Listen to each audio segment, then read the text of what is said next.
இந்த வீடியோ புதுசா ஆன்மீகத்துக்குள்ள வரவங்களுக்குங்க. இப்பதான் தியானம் நீங்க தொடங்குறீங்க, இறை வழிபாடுக்குள்ள வரீங்க, இறை தேடுதலுக்குள்ள ரொம்ப ஆர்வமா இருக்கீங்க. நானும் தியானம் பண்ணி கடவுள் எப்படி இருக்காருன்னு தெரிஞ்சுக்கணும், கடவுளை நான் பார்க்கணும், கடவுள் கிட்ட நான் பேசணும், இந்த மாதிரி பல சந்தேகங்கள் உங்களுக்குள்ள இருக்கும் இல்லையா?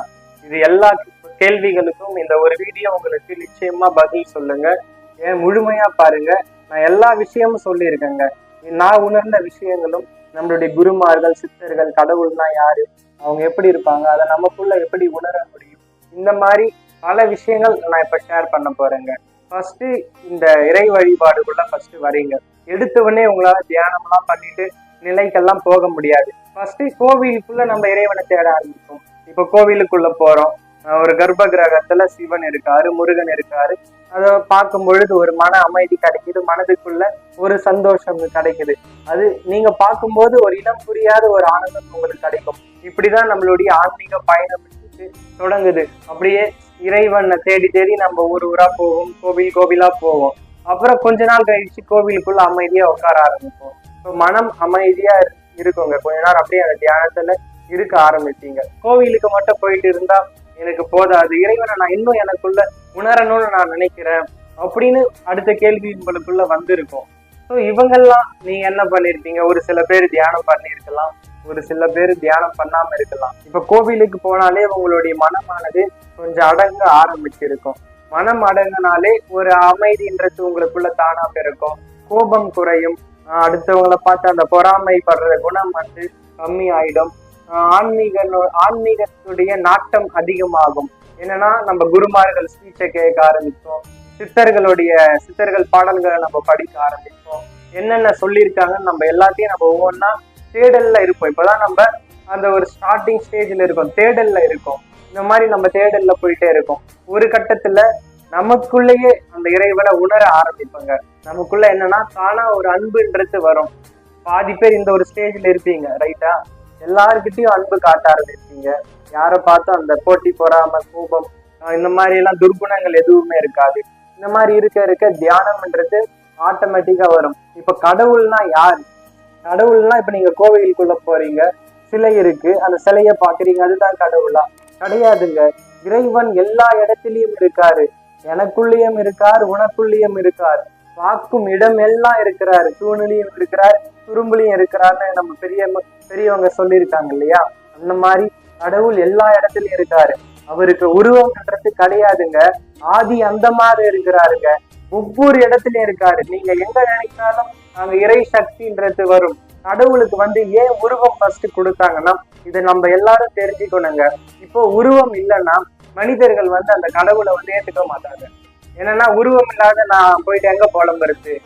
ஒரு கோவில்னு ஒண்ணு கட்டி வச்சு அதுக்குள்ள சிலை வச்சு அதுக்கு உருவ வழிபாடு அப்படி கொடுத்தாதான் மக்கள் போயிட்டு அது சாமின்னு நம்புவாங்க. அதுக்கு பூஜை புனஸ்காரம் இதெல்லாம் பண்ணி என்னுடைய குறைகளை தீர்த்துவேன்னு நம்ம கோவில்ல போயிட்டு எல்லாரும் வேண்டுறோம் இல்லையா? அந்த மாதிரி வேண்டி மக்கள் அந்த ஒரு மன நிம்மதி மக்கள் கிட்ட வருது, அந்த ஒரு நம்பிக்கை என்றது கிடைக்குது. நான் இந்த கோவில் போயிட்டு வந்தேன், இங்க போனதால எனக்கு இந்த ஒரு நல்லது நடந்துடும் அப்படின்னு மக்களிடத்துல அந்த ஒரு நம்பிக்கை என்றது ஆட்டோமேட்டிக்கா அவங்களுக்கு கிடைக்குது. இன்னும் அதை கடந்து போனவன் அடுத்த நிலை நம்ம என்னன்னா தானா கொஞ்சம் அந்த மனப்பக்குவம் அடைஞ்சு, அதாவது வெளி வழிபாடு இறைவனை மட்டும் வழிபட்டு இருந்தா பத்தாது, புற வழிபாடு மட்டும் போதாது, அக வழிபாடு தேவைப்படுது அப்படின்னு இறைவன் தானா நமக்குள்ள உணர்த்துவாரு. ஆனா இதுல ஒரு சில பேர் தனக்குள்ள தானா கேள்வி கேட்க ஆரம்பிச்சு விடுவான். இதுதான் இறைவனா? தினமும் கோவில் போறோம், வணங்குறோம், இறைவன் என்கிட்ட பேச மாட்டேங்கிறாரு, இறைவனை பார்க்கும்போது எனக்கு சந்தோஷம், ஆனா இன்னும் எனக்கு ஏதோ ஒண்ணு ஓடிட்டே இருக்கு, இன்னும் எனக்கு அந்த இறைத்தன்மைன்றது இன்னும் உணராம இருக்கேனே, எனக்குள்ள நான் உணரணும் அப்படின்னு அடுத்த நிலை இந்த ஞான நிலை, அதாவது சரியை கிரியை யோகம் ஞானம் அப்படின்னு போறோம் இல்லையா? இந்த சரியை கிரியையிலிருந்து யோக மார்க்கத்துக்கு போவோங்க. யோக மார்க்கத்துக்கெல்லாம் நம்ம போகும்போது அந்த தியானங்கள், யோகா பண்றது, இந்த மாதிரி பல விஷயங்கள் நம்ம பண்ண ஆரம்பிப்போம். இப்ப கோவிலுக்கு போயிட்டு ஆட்டோமேட்டிக்கா நம்ம மனம் வந்து கொஞ்சம் பக்குவம் அடைஞ்சிருக்கும், அந்த கருணை உள்ளம்ன்றது நமக்குள்ள பிறக்க ஆரம்பிச்சிருக்கும். இதனால நமக்கு தியானம்ன்றதும் ஈஸியா கைக்கூடும், மனம்ன்றது அமைதி பெறும். நீங்க அமைதியா உட்காந்தீங்கன்னா ஜஸ்ட் கண்ணை மூடி அந்த ஒரு வருஷம் நீங்க இந்த தியானத்துடைய ப்ராசஸ்ல இருந்தீங்கன்னா, ஒரு நாளைக்கு 1 மணி நேரம் 2 மணி நேரம் இந்த மாதிரி தியானங்கள் பண்ண இறைவன்னா யாருன்னு தானா நீங்களே உங்களுக்கு யாரும் சொல்ல வேண்டியதில்லை. தானா உங்களுக்கே புரிய ஆரம்பிச்சிடும். இறைவன்ன்றது சிம்பிளா சொல்லணும்னா அது ஒரு உணர்வு நிலைங்க, ஏதுமற்ற தன்மை, அது ஒரு ஆனந்த நிலை. அந்த ஆனந்தத்துல இருந்து நீங்க பார்த்தாதான் தெரியும், அந்த ஆனந்தத்துல இருந்து உங்களால வரவே முடியாது. அனைத்து விஷயங்களுக்கும் உங்களுக்குள்ளவே பதில் கிடைக்குங்க. இந்த பிரபஞ்சத்தில் இருந்து அனைத்து விதமான சக்திகளும் உங்களுக்குள்ள, இந்த பிரபஞ்சத்துல என்னென்ன சக்திகளை ஒளிந்து இருக்கோ அனைத்தும் உங்களுக்குள்ள செயல்பட்டு இருக்கு. அண்டத்தில் இருப்பதெல்லாம் இந்த பிண்டத்தில் இருக்குங்க. அனைத்தும் நமக்குள்ள ஒரு விஷயம் அப்படி நம்ம தெரியல நினைச்சா ஆட்டோமேட்டிக்கா அதுக்கான பதில் கிடைக்கும். டெலிபதி இதுக்கு பேரு. இப்ப சித்தர்கள் கூற்றெல்லாம் கூட எடுத்துக்குவாங்க, கோவில்ல கட்டி வச்சது நம்ம அகைன்ஸ்டா பேசுவாங்க சித்தர்கள். ஏன் தெரியுமா? நட்ட கல்லை தெய்வம் என்று 4 புஷ்பம் சாத்தியே சுற்றி வந்து சொல்லும் மனமன மந்திரம் மேதடா, நட்ட கல்லும் பேசுமோ நாதன் உள்ளிருக்கையில் சுட்ட சட்டி சாட்டுவாம் கரிச்சுவை அறியுமோ. அதாவது நட்ட கல்லும் பேசுமோ நாதன் உள்ளிருக்கையில், உனக்குள்ளதான் இருக்காரு அந்த நாதன். ஆனா எல்லாராலையும் நம்மளுக்குள்ள உடனே அதை உணர்ந்துட முடியுமா? மனித பிறவி என்ன அவ்வளவு பெரிய மகத்தான பிறவியா? ஈன பிறவி, மனித பிறவி. பல ஆசைக்குள்ள ஓடி நம்ம அலைஞ்சிட்டு இருக்கோம். அதனால நீ ஃபர்ஸ்ட் வெளியே ஒரு இறைவனுக்குள்ள கோவில் கட்டி புற வழிபாடு ஃபர்ஸ்ட் பண்ணு. கோவிலுக்குள்ள போயிட்டு இறைவனை வணங்கு. கோவிலுக்கு தினந்தோறும் போ, உன் மனம் வந்து நிம்மதி அடையும், உன் மனம் பக்குவம் அடையும். பிறகு நீ தியானத்துக்குள்ள போ. அதே மாதிரி தாயுமானவர் சுவாமிகள் சொல்றாரு, உயிரினுக்கு உயிராகி உள்ளத்தின் உள்ளே உரைகின்ற பரம்பொருளே, உன்னை காணாமல் அயர்க்க பல இடங்களிலும் தேடி ஓடி அலைந்திட்டேன் வீணாக, அறிந்தேன் இன்று அன்புருவாம் குருநாதர் அருளினாலே எம் உணர்வை எமக்குள்ளே திருப்பி விட்டேன், இன்பமே வடிவான உன்னை கண்டேன், இனி பிறவா பெரும்பேற்றை பெற்றேன் ஐயா. தாயுமானவர் சுவாமிகள், என் உணர்வை எமக்குள்ள திருப்பி விட்ட, இன்பமே வடிவான உன்னை கண்டேன், இனி பிறவா பெரும்பேற்றை பெற்றேன் ஐயா. எப்பேற்பட்ட ஒரு வரிகள் பாருங்க. நமக்குள்ள ஃபர்ஸ்ட் நம்ம கடந்து செய்யணும்னா இறைவனுடைய அனுகிரகம் இருக்கணுங்க, குருமார்களுடைய அனுகிரகம் இருக்கணுங்க. என் செயலாவது ஏதொன்றும் இல்லை, எல்லாம் அவன் செயல். நம்ம கிட்ட ஒண்ணுமே இல்லைங்க. நமக்கு நடக்கக்கூடிய விஷயங்கள் எதுவும் நம்ம பண்ணல, அனைத்தும் இறைவன் நடத்தக்கூடியது.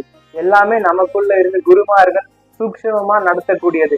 நம்ம கர்ம வினை என்னவோ அதுபடி நமக்கு நடந்தே ஆகும். ஆனா என்னன்னா, நம்ம கர்மா எவ்வளவு மிகப்பெரிய ஒரு கர்மா இருந்தாலும் இந்த மாதிரி தியானம் பண்ணும் பொழுது, இறைவனை நாடும் பொழுது, சரணாகதியில இருக்கும் பொழுது இந்த கர்ம வினையின் இந்த தாக்கம் என்றது கொஞ்சம் கொஞ்சமா கம்மியாகுங்க. அதுக்குதான் இறைப்பற்று மிகவும் அவசியம், இந்த தியானம் அவசியம், கோவில் வழிபாடு அவசியம். தினந்தோறும் நம்ம கோவிலுக்கு போகணும், தினந்தோறும் ஒரு 10 நிமிஷமாவது அமைதியா உட்காரணும், ஒரு நாளைக்காவது நீ சாப்பிடாம இருக்கணும், எப்பயுமே வயிறு முழுக்க சாப்பிட்றாத. இந்த மாதிரி நம்ம முன்னோர்கள் சும்மாவா சொல்லிட்டு போனாங்க. அந்த இறைத்தன்மையை நமக்குள்ள உணரணும். நீ கண்டதையும் தின்னுட்டு கிடைக்கிறதெல்லாம் இது பண்ணிட்டு இருந்தா பல நோய்கள் உனக்குள்ள சேர்த்துட்டு இருக்கு. நம்ம உடம்ப கெடுத்துக்கிறதுக்கான எல்லா விஷயமும் நம்ம பண்ணிட்டு இருக்கோங்க. ஜங்க் ஃபுட்ஸ் நிறைய சாப்பிட்டுக்கிட்டு, மாமிசங்கள், ஒரு உடற்பயிற்சி இல்லாம கண்ட நேரத்துக்கு தூங்கிட்டு எப்ப வேணாலும் எழுந்துட்டு இந்த மாதிரி எல்லாம் இருக்கிறது ஒரு வாழ்க்கை முறையாங்க. சிற்றின்பத்துக்குள்ள போயிட்டு அடிமை ஆகிட்டு போதை, ஸ்மோக்கிங் எல்லாம் பண்றது, குடிச்சிட்டு இருக்கிறது, இதெல்லாம் ஒரு வாழ்க்கையா? இறைவனுடைய ஆனந்தம் எவ்வளவு பெரிய ஆனந்தம் தெரியுமா? இறைவன் நாடி போகும் பொழுது நமக்கு கிடைக்கக்கூடிய ஆனந்தம் வேற எதுலயும் கிடைக்காது. அவ்வளவு ஒரு ஆனந்தத்தை நமக்குள்ள இறைவன் ஏற்படுத்தி கொடுத்து வாருங்க. உங்களுக்கு எந்த இஷ்ட தெய்வம் பிடிக்கிறதோ சரி, அந்த ஒரு தெய்வத்துக்கிட்ட முழு சரணாகதி அடைஞ்சு பாருங்களேன். அதுல கிடைக்கிற சந்தோஷம் வேற எதுலயும் ஈடாகாது. அவங்களே நம்மள அடுத்த நிலைக்கு கொண்டு போயிட்டே இருப்பாங்க. இந்த பிறவியில உங்களுக்கு முக்தி கிடைக்கலனாலும் அடுத்த பிறவி ஒரு மகத்தான ஒரு மானிட பிறவி, நல்ல ஒரு பிறவியா கொடுத்து இதே ஆன்மீக தொடர்போட உங்களை ஒரு நல்ல இடத்துல, ஒரு நல்ல குடும்பத்துல பிறக்க வச்சு உங்களை ஈஸியா முக்தி நிலைக்கு இறைவன் கொண்டு போயிடுவாருங்க. 84 லட்சம் பிறவிகள் கடந்து நமக்கு இந்த மனித பிறவி கிடைச்சிருக்கு. இந்த மனித உடம்பு கோவில் மாதிரி ரொம்ப ரொம்ப புனிதமானது. இந்த உடம்ப நம்ம எப்படி பாதுகாக்கணும்னு ஒவ்வொருத்தரும் தெரியணுங்க.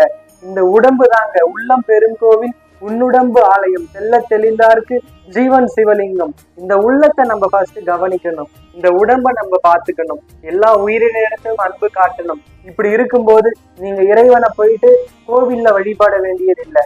நீங்க எங்க இருக்கீங்களோ அங்க இறைவன் தேடி ஓடோடி வந்துடுவார்.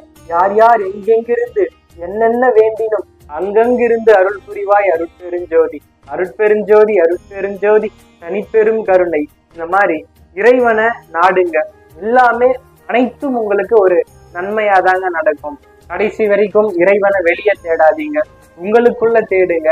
நிச்சயமா இறைவன்னா யாருன்றத உணர்வீங்க. எல்லாரும் ஆன்மீகத்துக்குள்ள இப்பதான் வந்திருக்கீங்க. கொஞ்ச நாள் இந்த வெளியே கோவில்ல இறைவனை வழிபடுங்க.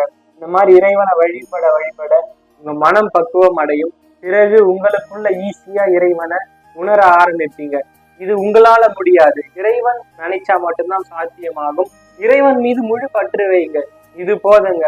வேற எதுவும் இல்லை. கடவுள் தன்மை தான் இதுதான். ஏதுமற்ற தன்மை, ஆனந்தமான ஒரு நிலை கடவுள் தன்மைங்க. ஸோ இந்த வீடியோ ரொம்பவே உங்களுக்கு யூஸ்ஃபுல்லா இருந்திருக்கும்னு நினைக்கிறேன். மறக்காம உங்களுடைய ஃப்ரெண்ட்ஸ், ஃபேமிலி அண்ட் சர்க்கிளுக்கு ஷேர் பண்ணிட்டு இப்பவே நம்மளுடைய சேனலை சப்ஸ்கிரைப் பண்ணிக்கோங்க. Thank you guys.